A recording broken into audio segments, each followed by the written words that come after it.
are back, friends. Welcome back to the Business and BS podcast, presented as always by Our City Coffee. Now, think about this. You're an adult, right? We can surmise that you're probably an adult if you're listening to this. Why are you still drinking shitty coffee? Why do you go to that corner store with the burnt coffee and all the sugar thrown in it? How about drinking some stuff where you don't need to throw all that shit in it? We call it Our City Coffee. And today only, that's not true. Go to ourcitycoffee.com and get a special 15% discount. That's 15% off all purchases at ourcitycoffee.com. Use the code BS. Again, use the code BS at ourcitycoffee.com. It's time to upgrade your coffee. Today on the show, we've got our first ever two-time guest, Kayla. If you remember her from episode, I don't remember what it was. Let's say a couple months ago. She is the founder of Golden Bird Marketing. She also has just co-founded Glazed Skincare, which we didn't end up actually talking about, but it's coming soon. And we also sat down with her friend, mentor, colleague, Lindsay. Lindsay is the owner of LTM Digital. Her brand specialties are natural products, health, sports, tech. She also does monthly courses and workshops. So Kayla is strictly organic marketing on social media, where Lindsay does do organic, but she also has done some paid advertising. We talk about that. We talk about some things we've done with Our City Coffee, some things we can do better. We talk about working with influencers. We talk about working with the Instagram algorithm, paid on Twitter versus Instagram and Facebook, how to vet those influencers and athletes you might want to work with, and then how to create content that's actually going to help you sell products. All in all, a really fun conversation. And if you're going to listen, because you already are listening, do this for me. Screenshot the little iTunes, or if you're on Google or Anchor, wherever you're listening to your podcast, screenshot it. Tag us on Instagram at Business and BS. We'd love to hear from you. Thank you for listening. We hope you enjoy. All right, we're back here. Hey. After about 6-7 weeks. When was the last time we did one? Pre-baby. Yes, I got a baby now. Danielle. Danielle? Yeah, Oh, it was Gray. Danielle Gray. We've got the first ever two-time podcast guest, Kayla. And her friend, mentor, colleague. Yes. That's all fair to say? Yeah. Lindsay, thank you. Welcome. Yeah. In your beautiful office here. Welcome. How did you guys meet? Explain to us. We started, so yesterday we filmed with you for Replay CBD. You do some work for them. We do some video stuff. And we started to talk about stuff. We're like, no, let's just wait till tomorrow. Save it for the Let's podcast. talk about it on mic. Yep. Yeah. So Lindsay actually teaches classes at General Assembly. And so Okay. I signed up for, I think, your social media boot camp class, Nice. and changed my life. And from there, we started talking. She got me involved with Social Media Club LA, which you guys have been We've to an been event. to that. Yeah. Yep. And then she referred me to be on the board. So I've been on the board for 2 years. Okay. And I actually went and took her class again a year later because social media is changing daily, hourly. Yep. And so that's kind of how we met. And now we do some work together. So you just went to the event and you're like, she's pretty cool. Let's be friends. Yeah. Essentially, yeah. And Kayla stood out at you, or did she just stalk She you? did. So I walked into social media boot camp that day, and I remember she was sitting there working, and so I always ask an intro, and people tell me a little bit about themselves, and she's like, "Oh, I have an agency, and I have a full-time job," and I was like, "Whoa." That's a lot. So, Yeah. that she's just a hustler, and I kind of saw that right away, and I was like, yeah, that's awesome. You're building a company. And then about a year later, was it a year later that you went full-time with agency? Yeah. So Yeah. very big exciting time. stuff. And social media club. And Kayla spoke on a panel too about That's community what we management. hear. Yeah. That's what we hear. She's kind of a big deal. Yeah. She is. Kind of. And then also the award ceremony last year too. Oh, yeah. So, What's that? We have a Social Media Club annual Social Media Awards. It's Okay. happening this November, actually, November 19th. You guys should enter. Okay. You guys should enter. Tell us more. So it's for social media folks in Los Angeles, and they can submit their campaigns for the year. Okay. And we'll be selecting the best ones under specific categories, and then asking them to present their case study at our annual award ceremony. Nice. What's Interesting. like the criteria in the case study you look for? So one is limited, small business, limited budget, and then another one is like most creative campaign. Okay. And I can't remember the other one, Okay. but I can look it up and Interesting. tell you Yeah, guys. that is Yeah. interesting. I don't even Interesting. remember which one I Interesting. Can we submitted stop under. the podcast and Yeah. go submit Yeah. ASAP? Hey, do you got a 10 spot? Maybe we could slip down. Turn the camera A off. 10 spot. Yeah. I'm sure a 10 spot will sway you enough. Then we get you lunch. Well, Yeah, you, right. You do know some of the judges, so. Yeah, we're in. We're already in. Would we have a campaign? We have our own brand, Our City Coffee. I think we talked about that Yeah. with you. We Yep. met you. We had met at that event for like 2 minutes. I was telling Kayla, and then you were pulled away. You had a gazillion things you were doing. Well, she's the president. She's got a lot She's to do. busy, Yeah. right? Yeah, we get it. But we've done some campaigns. We've done some different things. Yeah, how long does the campaign have to be? Yeah, what Can is- it be like one? What it is could, one? it could be Is it- one video. Oh, It doesn't okay. have Yeah. to be Okay. a multi-week or. Okay. Mine was from like one giveaway post that Oh, okay. my client did. Interesting. And what's the small budget criteria? Under Under $1 million or something? Because we we're got a there. lot of We're money. there. Yeah. I don't think we have We're slightly under a a mil. certain number set for the Okay. small budget, but limited budget. Okay. So Yeah. I would say under $1 million would not be limited budget in, Okay. in this particular we would fit scenario. far below $1 million. Yeah. For, I think for a mine was budget. like 50 or something. Okay. We're like Yeah. 10 times that, maybe. Yeah. Depends which campaign. It we're depends doing. on the Yeah. campaign, Yeah. somewhere in that range, yeah. You guys have creative campaigns though. We've done some interesting different things. Like even if just looking at like what we've done with MMA fighters and meet and greets and that kind of things, those are things people aren't doing and different, and it helps us get brand awareness and, get people to the site and all that stuff. So maybe there's something we can pull together on Yeah. that end. Yeah. You put together a sexy pitch, Timmy, and Oh, I'm pitching. well, yeah, of All course right, you're I'm the pitch pitching. guy. All right, I'm in. Yeah, you'd be the pitch guy. Are you kidding me? You think I'm going to be up there pitching shit? Yeah, that's true. I can do stuff on camera all day, but then you put me in front of people. Like, you're our guy for Yeah. that.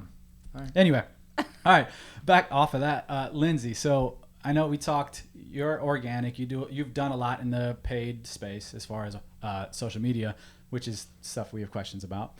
But how do you think from a paid perspective, and is it just Facebook? Have you done anything on Twitter? Facebook, Instagram, but have you done anything on Twitter or any of that? I have in the past. We're not actively doing much on Twitter right now Okay. from a paid perspective. Why? Just don't like it? Just with our clients, they have limited Okay. budget, so we don't recommend Twitter as a platform for them Sure. specifically. Sure.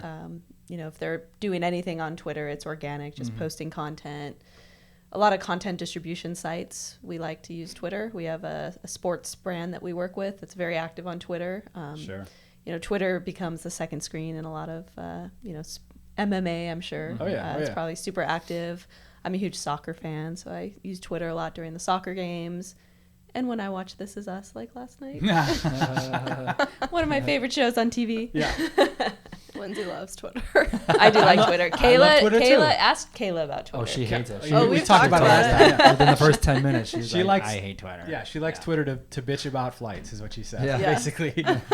So a lot of people do go to Twitter for customer service to Yeah. complain. Yeah. It's kind of a natural habitat. I have clients that actually don't like to use Twitter because of that, just because, hey, all the feedback tends to be negative. Sure. Yeah, I can see that. So a lot of times we're just putting up a message that says, hey, we're not active on Twitter. Come visit us on Facebook, email our help site, something like that. Yeah. Okay. So when you're dealing with Facebook, Instagram ads, then how much has it changed? So in the last like 2-3 years, how much has it changed how you spend money based on algorithms and things that are changing from a Facebook, Instagram standpoint? Well, I would say 2-3 years ago, I wasn't even running Instagram ads. okay. So Instagram is still pretty powerful from an organic perspective, but I'm Sure. seeing a lot more on the Instagram ad side. I mean, I ask a lot of people in my classes or students that I teach, how many of you have bought something that you've seen on Instagram for the first time? And like 80% of them will raise their hands. So the nice thing is the targeting is really good. So Yeah. because we're all online now, we can really find people that are interested in the stuff that we're promoting. So for Instagram specifically, it's really nice to kind of get in there and you're in the feed and you're scrolling organically, and then it's like, boom, you see this ad for like a shirt where you don't have to wear a bra, and you're like, I need this in my life. Click. Yeah, right. Yeah. So I would say definitely Instagram, kind of a younger demographic, like under 35, but it's also growing in like the 35 plus category too. Oh, So God, I'm in the 35 plus category. I know. Pretty soon. I am too. Yeah. Kind of crazy. I got 3 months or whatever. Where are we? October. Or October. Yeah, 3 months. Yeah. Cool. Anyhow, Where was I going? So with we're that? talking about I had a ads. question. Yeah. Yeah. Well, because I think about like how what. I was gonna help you out. You were just talking about 2 or 3 years ago. Yeah. So we've worked with brands. We've done some paid stuff for them. Now in the last since March, we started our first paid stuff that actually is coming out of our. Yeah. I guess we started a little bit before that. But just curious as like how much it's changed and like from a brand perspective, if it's better, worse. So I would say it's better. So here's the thing. With a brand now, you can launch your brand direct to consumer online. Yeah. With a good ad strategy and good creative.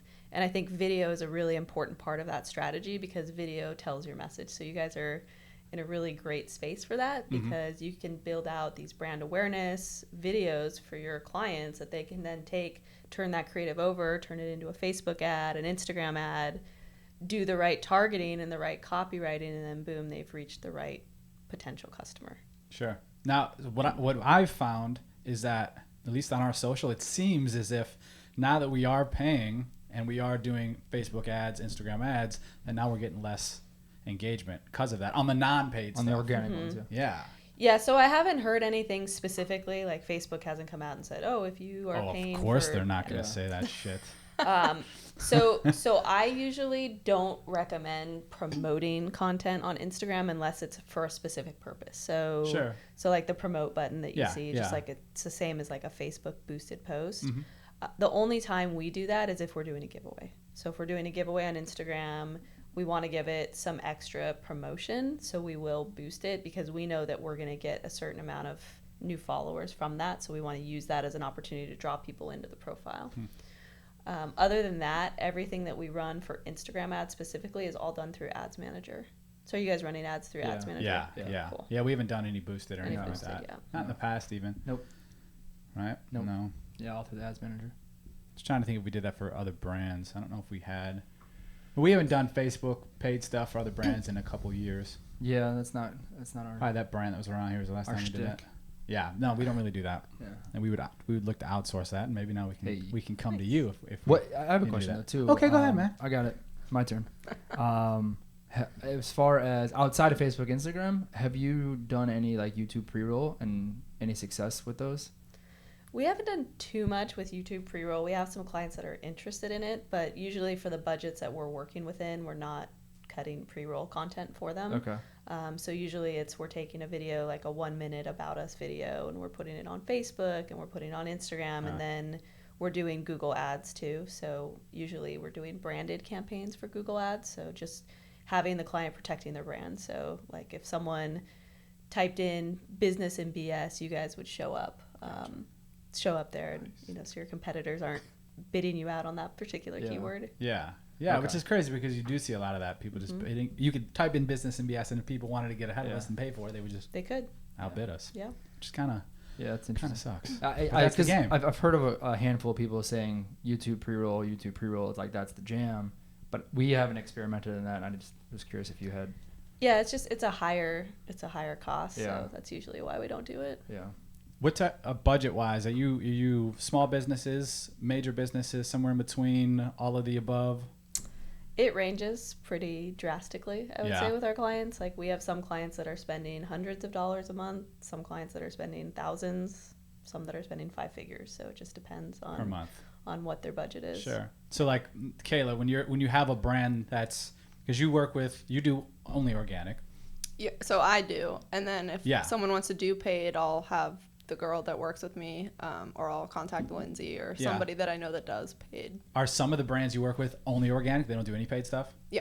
Okay. So how different do you approach a brand that's only organic as opposed to a brand that's organic and paid and you can put some money behind it? Well, everyone these days is real stuck on the numbers and they Yeah, right, want yeah, yeah. followers and Yeah. high numbers, and I have to explain very straightforward when I start that organic is going to take a long time to grow. Sure. So if you want to run paid ads, that's something I can, put you in touch with someone for, but organically just keep in mind that unless we're doing giveaways or collabs or something, it's going to be very slow. But Yeah. you want, real followers that are going to turn into customers that are going to engage with your posts and purchase your products. Yeah. And we were talking last night on our long ride to West Hollywood about the bots that are like not allowed or not going through or whatever the term is, canceled, and how that's brought some of that down. But then also you're engaging only with real people. Yeah. Well, essentially. I mean, you can still, there's ways around it, and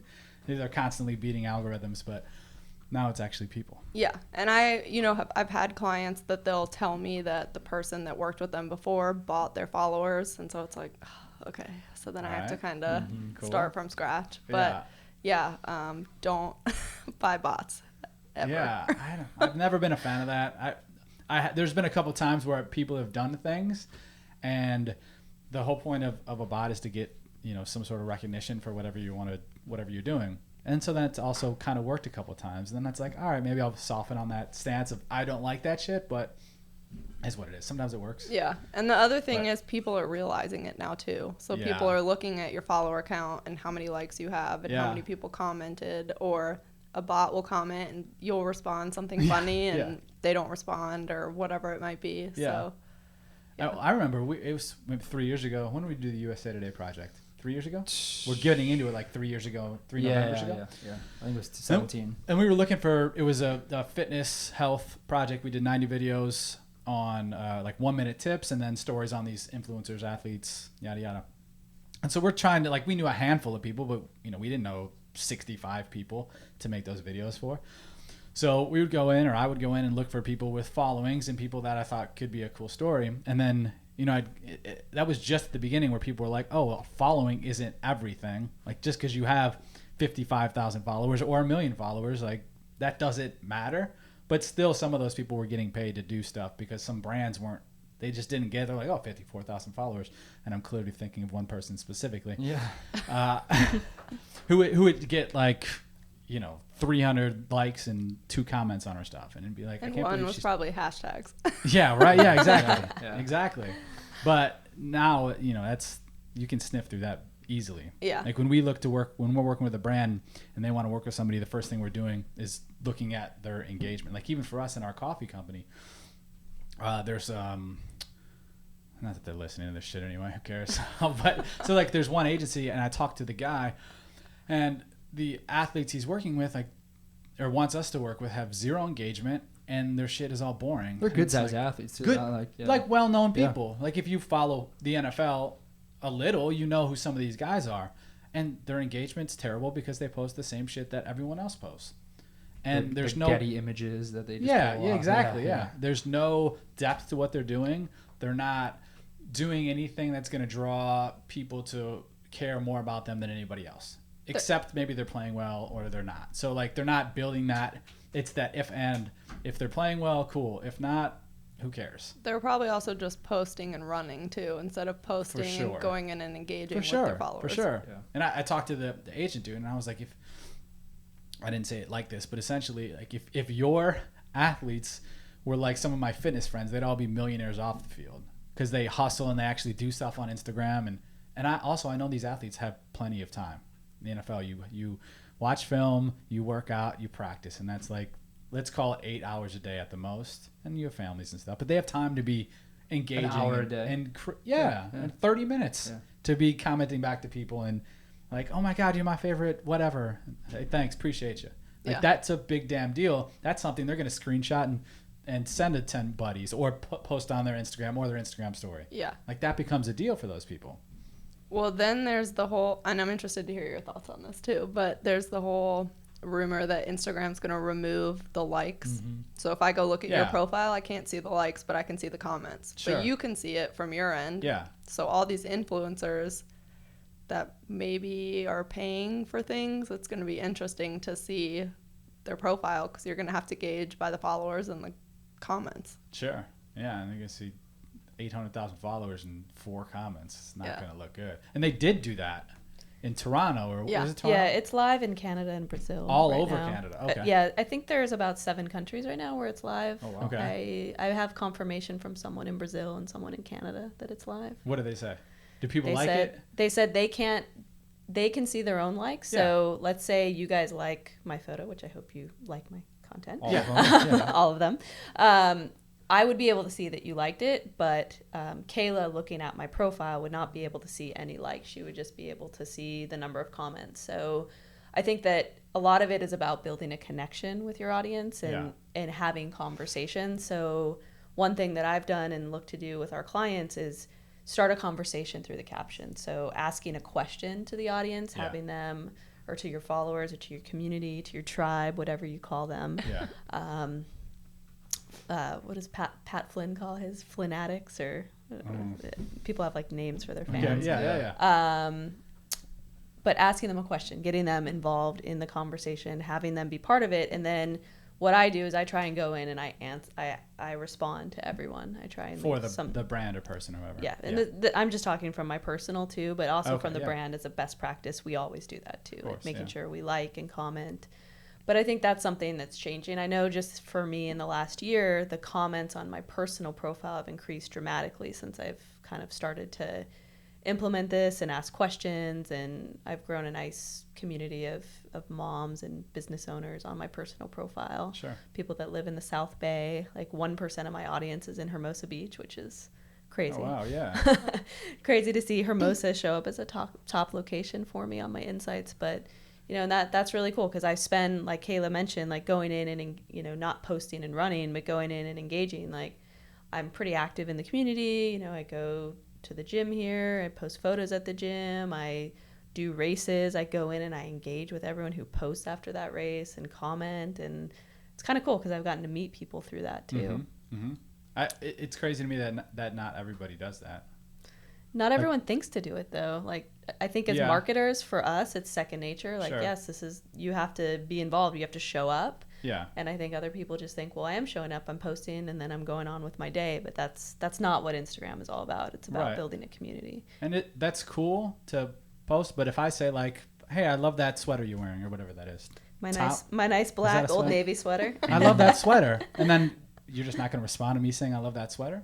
Like just as like a human Right. element, if I walk by in the street and I say, hey, good morning, and then you just look away, like Well, you get that a lot in LA. you will get that in LA, but anywhere else, you're not going to get there in New York. Yeah. But most places, they're going to be like, good morning, and acknowledge that you acknowledged me. Mm-hmm. But you do see that a lot on Instagram where people they might even just like the comment. Like that stuff drives me nuts when people do Yeah. that. And one thing too, I always tell my students is, hey, if you're going to take the time to engage with me on my profile or my business profile, I will go in and I will engage with you on your content. So I'll go in and look and see what you're up to, because to me, that's a reminder like, oh, what are you guys up to? I haven't heard from you guys in a while, because I don't always see everything in the feed. So if I Sure. see someone's comment pop up on my picture, then I'm like, oh, I need to go see what they're up to. I haven't seen a story from them in a while. What have Yeah. they been doing? Yeah. Yeah, a lot of people don't engage like that though. Like when I look at the athletes or the some of the MMA people, it's such an easy way to do that. There's people all over their comments. Like it would be so easy for them to engage that community, grow it so fast, and they just have no idea. And there's no, from an agency level, nobody's telling them that. Now this is again just athletes. Yep. And generally speaking, there's some that are phenomenal at it too. But Yeah, I think personal brands are hard too, because you can't always just hire an agency or someone to manage it for you, Yeah. because that's your voice. yep. So Yeah. I think that Although a lot of becomes people do tricky. that too. They do, for sure. And then you can clearly tell that it's not them speaking and commenting back to people. One thing that Lindsay said it might have been her first class that I took, but it stuck with me, and it's something that I'll still tell my clients, but social media is all about being social. Yeah. So you have to Right? engage, and then the bots happened, and that kind of cut down on a lot of it, and people are like, oh, my engagement dropped, and it's like, Yeah. are you engaging? Right. Okay. Yeah. For your clients that you work with, are you engaging, or that depends on what you're doing? Because I know that obviously there's time constraints and there's Yeah, so it much people depends doing on, like what package they get, but I always push that with organic, that's, engagement, giveaways, Yeah. stories, because those are getting better engagement than some of the actual posts. So just depends on their budget and what they want. Now and as we talked about last night too, the bots have now moved to the stories, so your Instagram stories look like you got a Yeah, they're million people. inflated. Yeah. Interesting how they can switch and move things around. People are smart. These Yeah. tech people. Mm-hmm. Do you do outward engagement? So like for us, like when we're like Our City Coffee, I'll go on and But like we're working with a UFC fighter right now, and I'll go on one of her top competitors or two of the top competitors will fight this Saturday night. So I'll be all over like the UFC's page and people that are involved in MMA and mixed martial arts and might have an interest in what we're doing there. Do you do a lot of that stuff too? Yeah, and the types of hashtags that you use, you want to engage through those too, because those are going to be the types of people that you want to follow the account. Sure, yeah. Going and seeing who your competitors are, looking at who's following them, following some of those people and engaging on their page. Yeah. Nah, see, I'm out of the hashtag game. I think we started to talk about it once. I feel like it shows us up. It shows us as being spammy. Now I don't know if that's the case. That's just how I feel. Well, what are you saying on the hashtags? Like, are you talking about commenting or liking content from hashtags? Like he doesn't use a lot of hashtags. Don't use. Yeah, I'll go in and still talk to people in certain hashtags, but not hashtag a photo that we post or a video that we post. I don't know if that has to do with being like a spammy, or maybe it's because it's not like it's too many. We would do 5 to 10 typically, something like that, and it's not like it's the major million plus comments in that hashtag. It'd be like the 60 to 100,000 would be a couple, and then 250 to 500,000 range-ish, generally speaking. And I just felt like it went down, but maybe that's also timed up with how the algorithm changed things a couple months back too. Yeah, I mean, when it comes to hashtags, hashtags are how people discover you. Yeah. So you do want to use them, and you're not being spammy because you're essentially just saying, this is the type of content I'm posting about, and I'm going to tag it with these particular hashtags so people can find me. Yeah. Just like you're going out and engaging with MMA fighters and UFC fighters. It's that same thing. Like, you want to be discovered, so you want to use hashtags that are relevant to the content that you're posting. Right. But then you also have to have a strategy within that. Like, hashtag martial arts. I have no idea how many posts that has. Probably we should look it up. Yeah. But like hashtag martial arts, let's look it up real quick. I would say using them on Facebook is spammy. Nobody uses them. Yeah. But no, and I don't mean like it looks spammy. Or 7.6 million. Yeah, for martial arts. So don't use. Yeah, so 7.6 million. It's saturated at this point. So it's it's not something that I would use. But then if you look in Instagram, you see related hashtags, and so I see martial arts life, and that's got 321,000. So that might be something that's more specific. So you want to get more specific, but then also use hashtags that have enough traction that you can potentially be discovered through them. Sure. And maybe it was the ones we were using. Maybe that's what it was. I didn't feel like it looked spammy. I didn't mind that, like that. We could hide that part. But I felt like the algorithm was pinging us as like, hey, you guys are trying to just pull a quick one on us by using this hashtag shit, and we're gonna take you from 25 likes to 22 likes or whatever. We were just starting too. It's not like we had a gazillion followers. We still don't. I think we have like 700 followers. So it's not like that big of a difference. But if I noticed it, a noticeable change to drop a little bit. And then since then, it feels like it's gone up until we started paying, and then it went back kind of down. Depending on the post. Some are really good, some aren't great. Yeah, and it'll also depend on the type of content that you engage with on your profile too. So like for me, I'm just going to talk from my personal profile perspective.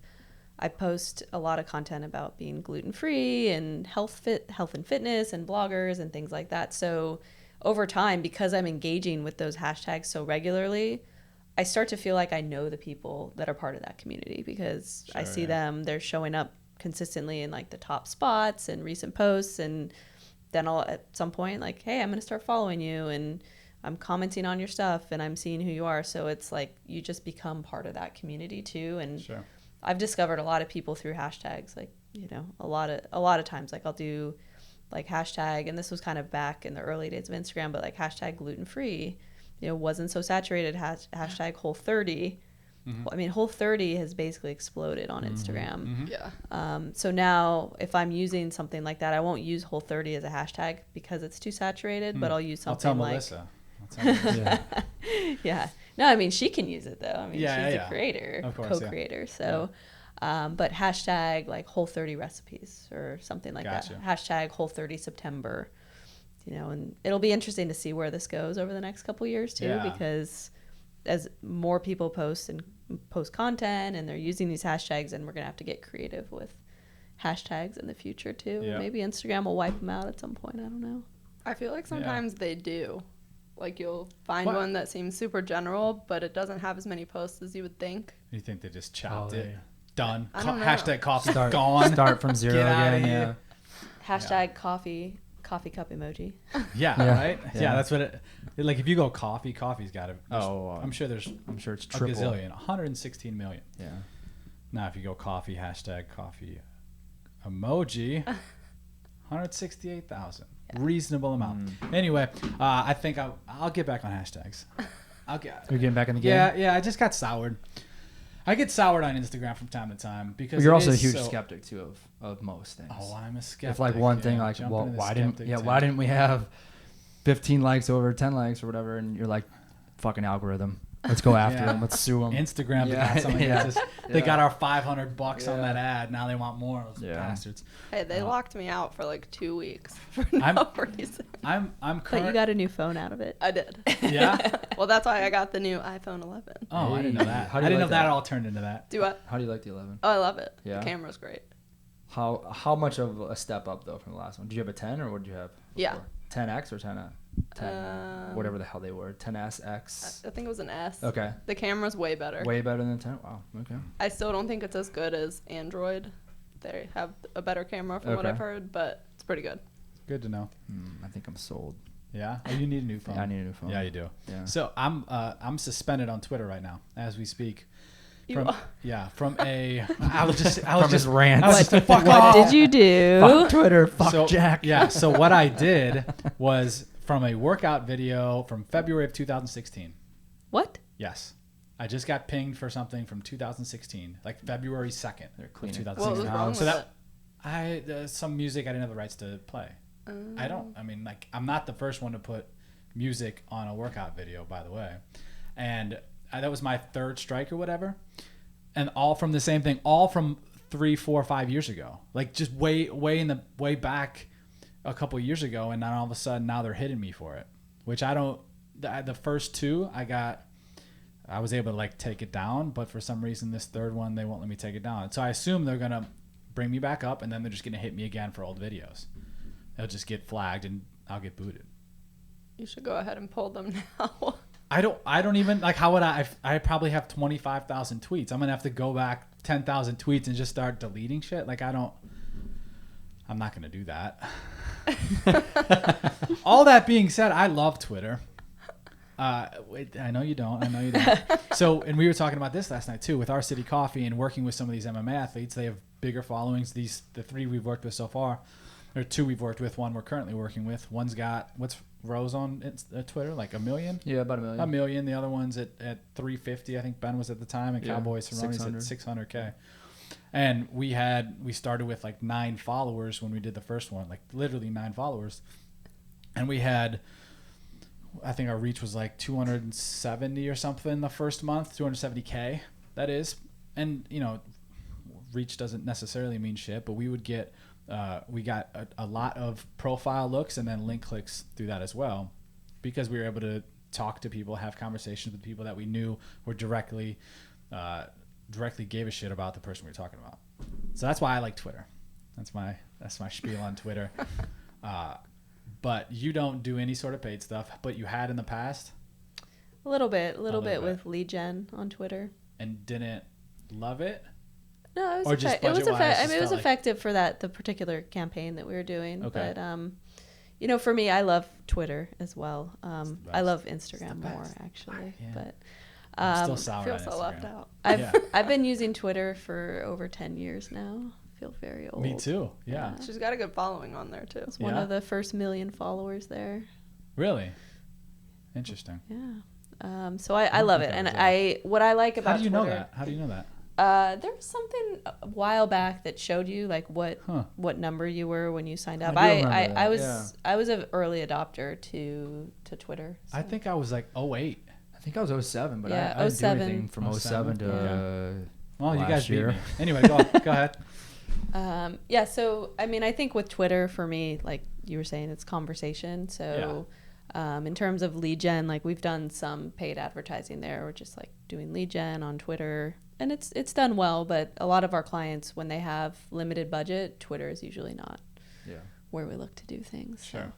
Now you work with like health and fitness, sports type stuff. Are you gearing up for New Year's resolutions kind of things, or Oh Not yeah. really. It's Yeah? going to be, for a lot of our clients, that'll be the busiest time of the year. Like basically January, it'll spike New Year's resolutions, like everyone wanting to lose weight, get healthier, change their lifestyle. And then that'll peak in January and February, and then it starts to taper off around March. So what now are you doing to prep for that beginning? So right now we're prepping for holiday. So before that, Um, I guess, yeah. yeah. My buddy T-Mac, who's been on here before, he has a 20-minute workout program, and that's his thing. Mm-hmm. So what he did, and this is the first time I saw anyone do it, he'll run a challenge right after Thanksgiving. So he gets that month and 5 weeks, whatever that is, 5 weeks before New Year's, he gets ahead of everybody else who starts to really pump in like early mid-December. Yep. Yeah, I usually see it start to spike like last week in December. So that's kind of when people start to think about it and things like that. So yeah, that's coming quick. Thanks for the reminder. Yeah, no, seriously. Cyber Monday, Black Friday, holidays, Yeah. Q1. Yeah. It's knock on the door. All right, do you guys see any other brands that want other platforms? I know yesterday you talked Pinterest a little bit. Are And there any other LinkedIn. platforms you see like other brands want to be on or you think they should be on? I mean, Pinterest for sure if you have content. So if you're producing blog content or anything that you want traffic back to your website. So we work with a lot of brands that have product and they do recipe development. So here's how you could make this salad using our sun-dried tomatoes. Like for one of our clients, they're called Fruitless. They do rehydrated fruit. And they also make these sun-dried tomatoes that are amazing. Yeah. So good.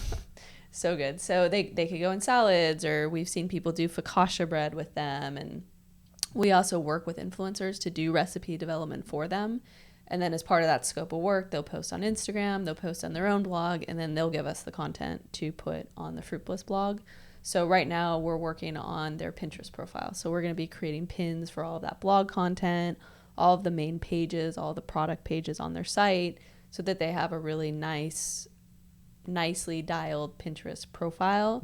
And then we will experiment with some promoted pins as well for that. We haven't done Pinterest. We've done ever. nothing on Pinterest. However, okay, I feel like a coffee brand would do okay. Yeah. Oh yeah. Yeah, that Does, makes I mean, sense, Pinterest. probably. anything where you're something that's save worthy, right? So something that I want to go back and I want to make this recipe this weekend, or like I want my house to look like this. I want to paint my walls this color. I like this floor. I'm going to save this. Or like for me, when I was planning my wedding, Pinterest was huge. Like, oh, here's some inspiration Sure. and things I like, and just kind of it's really like a digital pin board. Like, you know, kind of the old school. You guys can all remember like cutting things out of magazines and like putting it on your Pat still does Oh, that. yeah. Pat still does vision that. board. I made a I've vision never board done anything. recently. Really? Yeah, nice. My girl was all over Pinterest. She would Google it, but then get Pinterest stuff for our baby room, and it would be, Yeah, that you makes know, sense. I And want it's this so and that. cute. It is very cute, and it turned out well. I didn't have any say on it, and just whatever you want to do it. So she just went through, and she had a gazillion different looks, and she was like, "What do you think about this? What do you think?" Just do whatever you want to do. That's fine. Like, whatever you want That's for a the good baby answer. works. Yeah. Perfect. I'm cool with this. So you've done some influencer stuff. I'm sure you've done some good stuff and some that hasn't been as positive. How do you vet the specific influencers? And do you do that yourself or someone else within like what you do, or how do you make that happen? Yeah, so a lot of people ask me like, is there a tool I can use to find influencers? Yeah. And like I heard a stat like recently, like 80% of marketers find influencers just through searching on their own. And that's how we do it as well. So just like the methods I mentioned earlier with hashtags and things like that, that's how we're finding influencers. But then also I'm in a unique situation because I also create content. So I have my health and fitness blog, fitandawesome.com, where I've worked with brands in the past, and I'm part of that community as well. So I know who's doing content that's resonated with people, and then maybe who's not so effective, or, you know, maybe like I see someone that overnight their following's gone from 24,000 to like 50,000. I'm like, How the hell did this happen? but your likes stayed the same. Yeah, right? Yeah. Yeah, that's funny. What goes on? So I feel like I have a good, you know, nose for kind of seeing like, or all right, this is legit or this is not. But then having that said, there's stuff that surprises me all the time. Like we'll go into an engagement with an influencer and I'll maybe think, oh, okay, this would be interesting to see how it performs, and it doesn't perform at all. Maybe it doesn't fit with their audience or whatever, or someone that I don't think is going to perform ends up killing it on the affiliate side. That's also something that we look to layer on with influencer engagements that we do is, offer a code to your audience, and then we'll pay you a percentage of the purchases that you generate through your link. Yeah. How hands-on are you with the messaging for them? Or do you say, hey, here's 2-3 talking points, and then you put it in your voice? Yeah, so we're real big on giving influencers their, creative freedom to do all those things. We want it to be authentic to their audience, and they know what's going to perform, what's not. Usually they can say, yeah, my audience will like this, or my audience won't. So usually what we do on the LTM side is we'll draft brand messaging points. So we'll say, here are the key points, things that we want you to consider in your content, and then it's up to them. Include these hashtags, make sure you put this proper disclosure. I mean, disclosures are huge too. And then we let them do whatever they want at that point. Do you approve it first? It depends. So sometimes they'll send it to us in advance and say, hey, we just want you to take a look at this and approve it. I always appreciate that because then we don't have to look at something when it's live and say, oh, they didn't use that right word, or they said, they said dried fruit, and we don't want them to say that. So, those are things that we can catch if we can approve the content in advance. But having that said, if they don't want to send it to us in advance, we don't push them either. We just let them do it. And if it's something that we really need them to change, we'll let them know. And usually they're pretty good about it. That's good. Do you ever do organic, free stuff with, is that technically organic if you're working with like an influencer, like a micro influencer, you might say? Yeah, so where you just send them free product and hope that they're going to post or talk about it? So with Coconut Cloud, we do that because they have a smaller budget. So we try to work with people that will create recipes for us. And one time we put together this huge ebook, and so we had 3 different smaller influencers working with us, and they just got a ton of product. Cool. And obviously, we want to make sure people are taken care of for their time. So if it's something a little larger, we'll try to make it fit within a budget if they need to be paid. But for the most part, we try to do product in exchange for posts. How do you go about that ask? Just sending a message, letting them, you want to engage on their page and not just send them a cold message. Yeah. So we'll start by doing that, and then sending them a message, letting them know we like their page. We'd love for them to try our product, list the benefits and why we think they would like it, and see if they'd be interested in a collab. Yeah. And usually they're like, yeah, your product looks great. Or they're like, well, it costs this much for a post and a story, and we'll try to make it work. Yeah. We did this brand called it's Unico Nutrition, but they had unicorn bars. And so it was kind of a separate but not necessarily brand. We had 2 different Instagram pages, and they handled the Unico part of it. We handled the unicorn bars.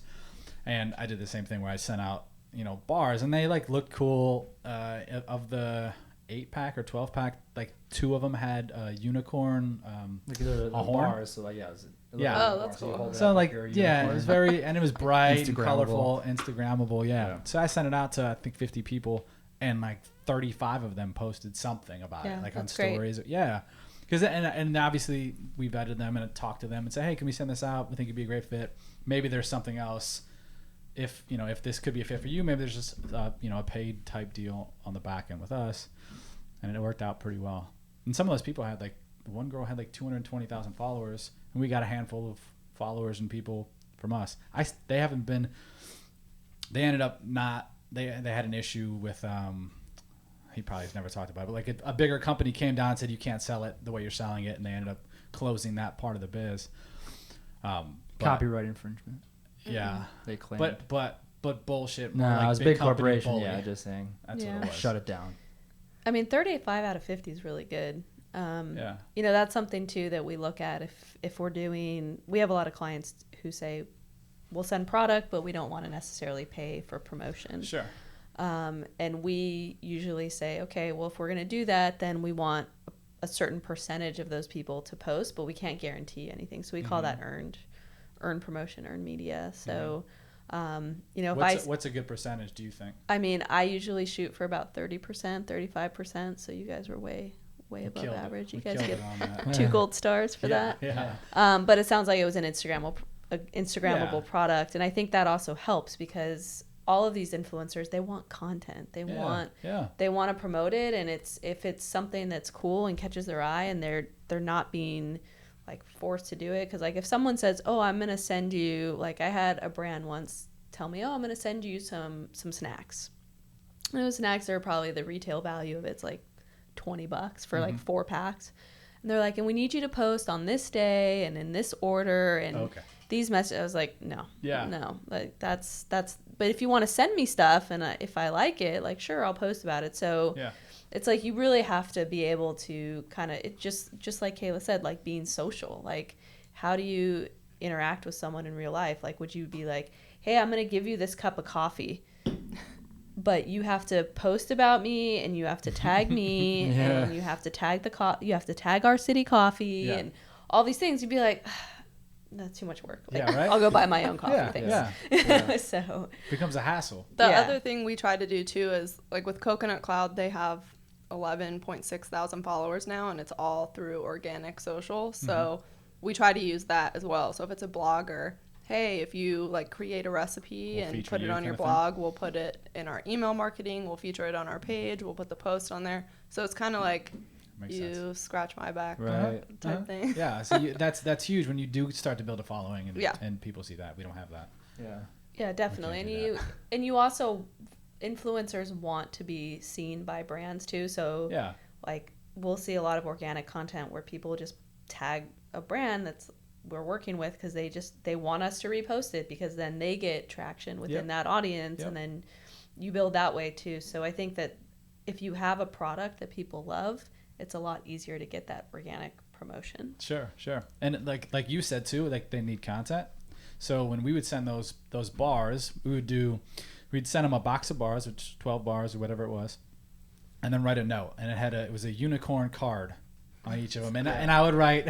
I want to see a picture of this card. I want to see a picture. I wonder of the if bar. I still have it somewhere. Yeah, no, they discontinued. They're out. You could probably at Unicorn Bars is probably still alive though. You can go look at it. But it would be roses are red, violets are blue.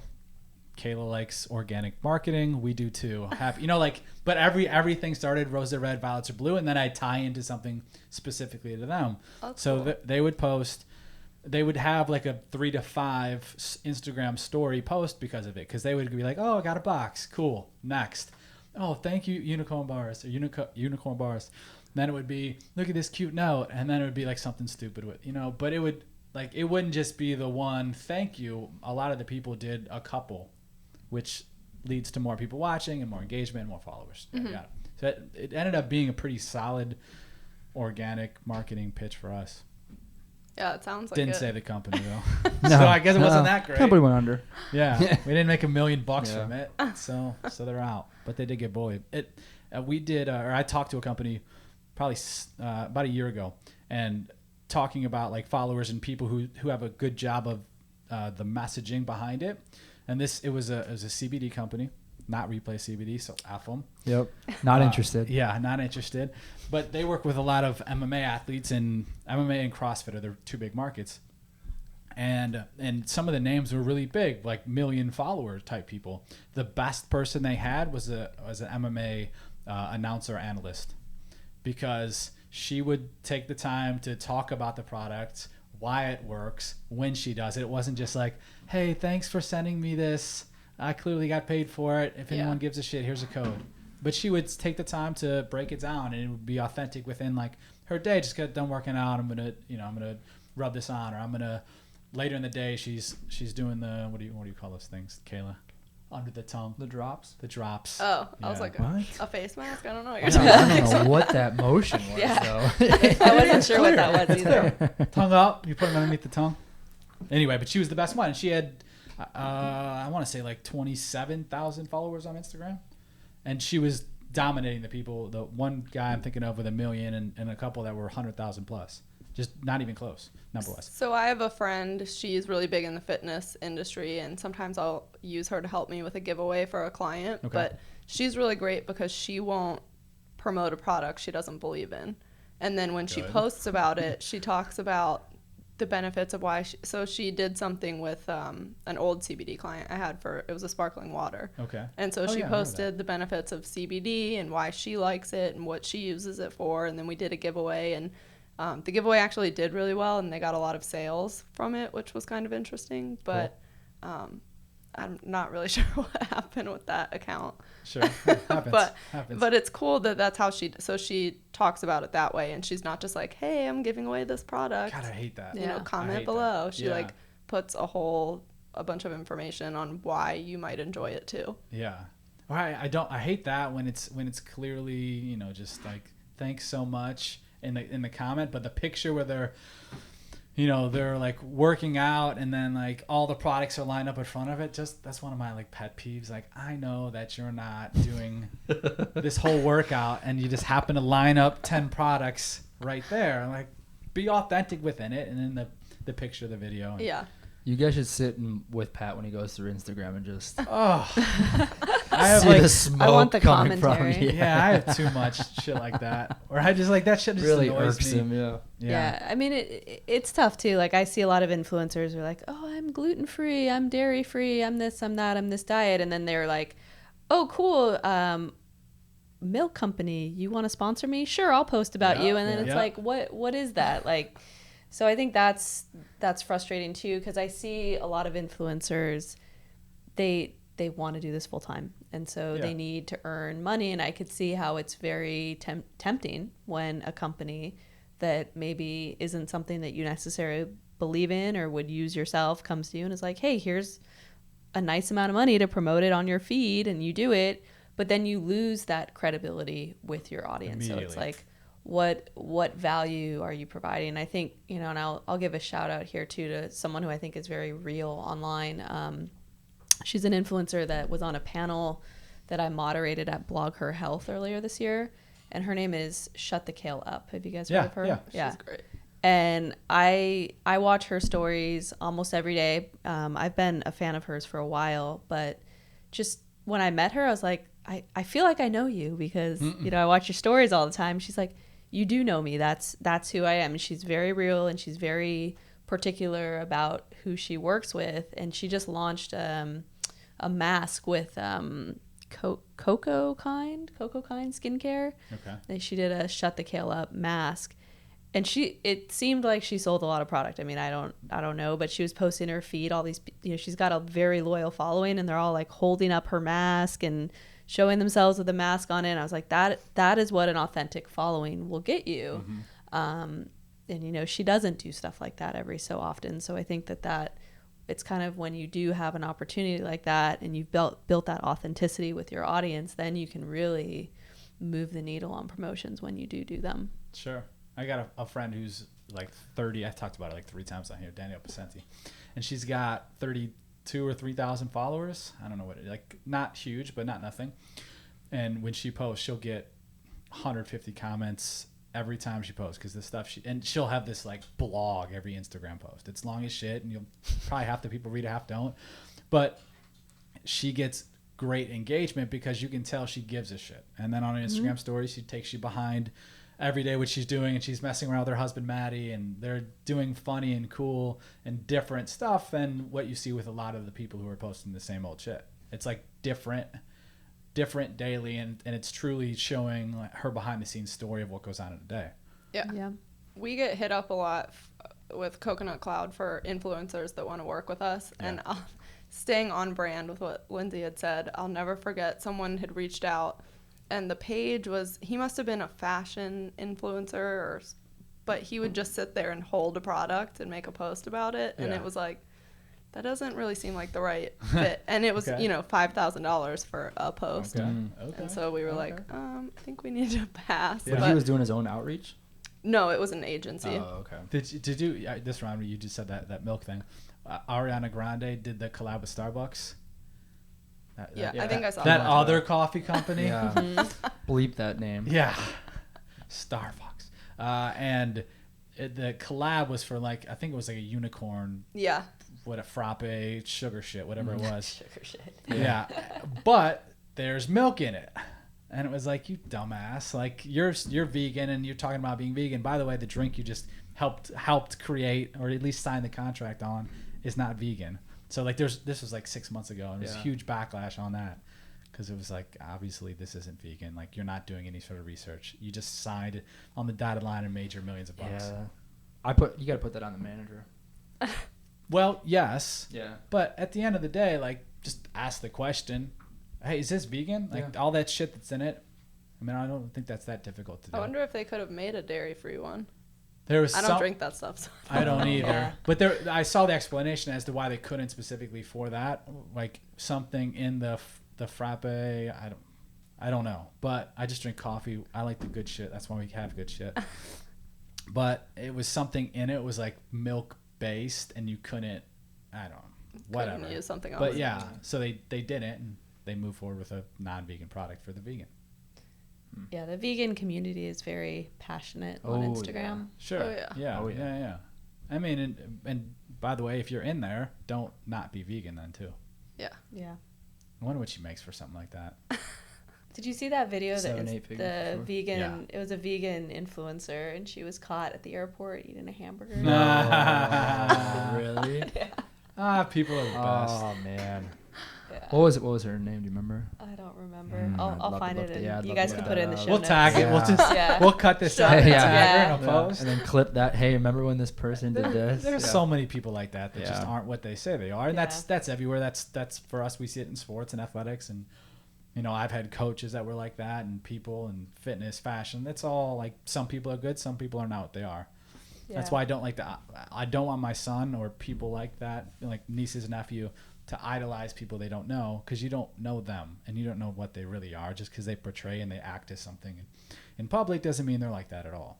Yeah. That's why when I talk with potential clients, I'm not going to tell you something just to get the money. Yeah, Like, yeah. I'm going to be very. I had someone that had asked. They were like, we're asking this to everybody, but how many sales do you think we'd get in the first month, 2 months, 3 months? I told her, I said, honestly, I can't guarantee you anything. Yeah. My job is to build your brand and make that connection for people. So when they see your product, they're like, oh, I saw that on Instagram. Let me check it out. Yep. But it is tough too, because they're paying you money. Yeah. And we're all in the world where we want shit to happen now. Like, let's Right. go. I just paid you. Well, I don't have sales yet. Like, Yeah. what? Yeah. It's been 3 days. Like, Yeah. let's go. So we're all used to that with everything. With phone, we want to know how many hashtags. All right, give me 4 seconds. How many hashtags are on that? Like, it's so quick, everything. So to have to teach, you almost have to teach them. Yeah. Like, all right, this is how this works. Even though everything else in your life works this way, you got to be patient here. Yeah, exactly. Yeah, and I think especially on the organic side too, it is hard to track that social media ROI. And so one thing that I always tell our clients too on the organic side is it's about brand awareness. Mm-hmm. It's about brand awareness and building your brand. And I don't know how long that's going to take. It depends on how much awareness you already have. So if you've got great distribution and you're nationwide and you're in all these stores and people are talking about you, you're going to build faster. If you're still getting ramped up and you're not in retail stores yet and you're relying heavily on online and you're not investing in paid, it's going to take longer. So just setting those expectations too, and saying, hey, even the best Instagram marketer in the world can say, oh, give me $1,000 and I'm going to post on your page and it's going to generate $5,000. I mean, it's just, it's hard to prove that ROI. It's about building your brand. And I think that, excuse me, on the organic side, you do need to look at it from a brand awareness perspective. And that's your metric. So your metric is followers, your metric is engagement, your metric is comments. How many people are saving your content too? Mm-hmm. Last question, and then I know you got to get out of here. It's 11:28. Perfect timing. We had somebody recently who I asked for insights on the back end from our City Coffee, and they wouldn't give it to us. It was an agent. It was an agent. About And I one was of their like, we don't athletes, do yeah. that. We don't provide. Have you ever had that? information. Yeah, I thought that was really weird. I don't know if it was just something no one's ever approached them for, and then so he just came back like quickly, like, I don't want to deal with that shit, or if they Did just they didn't. have a business page to where the insights were even there? Yes. Okay. At least of the, because this was an agent, so there was at least 5 or 6 guys, and I know at least 1 or 2 did for sure, if not all of them. I just know for sure some did. I've never had that happen before, but I will say that for me, any client that we bring on to LTM, if I ask them questions like, what's your revenue like? Or what was your 2018 revenue? And they don't tell me, that's a red flag to me, because we need to be able to understand where their business is at, where their business is going. And if they can't trust us to tell us simple things like, you know, what their annual revenue is or how their staff is structured or give us access to their analytics, then that's not a good partner for us, because we can't help them, because we want to understand where their business is at from a holistic perspective, because it's not just about social media. It's about everything overall too. Sure. That Makes makes sense. sense. Kayla. Jinx. Yeah. You owe me a just coffee. jinxed? Yeah, you owe me a Damn it. coffee. All right, I got you coffee on the way out. You drink coffee, right? Oh, I We drink got a some lot of coffee. for We you. brought you coffee. You're a cold brewer, so get out of here. Well, We did not bring you coffee, Yeah. but Kayla, Lindsay, we thank you. Thank Good. you. Thank you.